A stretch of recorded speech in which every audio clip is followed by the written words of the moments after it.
നമസ്കാരം, ഞാൻ ബിജു ബെർക്ക്മെൻസ്.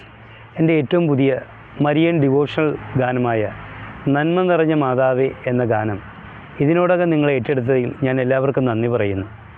ഈ ഗാനത്തിൻ്റെ ഫീമെയിൽ വെർഷൻ ഈ വരുന്ന 14-ാം തീയതി ശനിയാഴ്ച വൈകിട്ട് 6 മണിക്ക് നമ്മുടെ സ്വന്തം യൂട്യൂബ് ചാനലായ NN ഓഡിയോ വീഡിയോ ട്രാക്കിലൂടെ ഞാൻ റിലീസ് ചെയ്യുകയാണ്. ഈ ഗാനം ആലപിച്ചിരിക്കുന്നത് കൃപാസനം ധ്യാന കേന്ദ്രത്തിലെ അനുഗ്രഹീത ഗായിക അമ്പിളിദാസാണ്. മനോഹരമായിട്ടുള്ള ആത്മീയത നിറഞ്ഞു നിൽക്കുന്ന ദൃശ്യ വിരുന്ന് ഇതിലൂടെ ഞാൻ ക്രമീകരിച്ചിട്ടുണ്ട്. എല്ലാവരും കാണുകയും പ്രാർത്ഥിക്കുകയും പ്രോത്സാഹിപ്പിക്കുകയും ചെയ്യണം.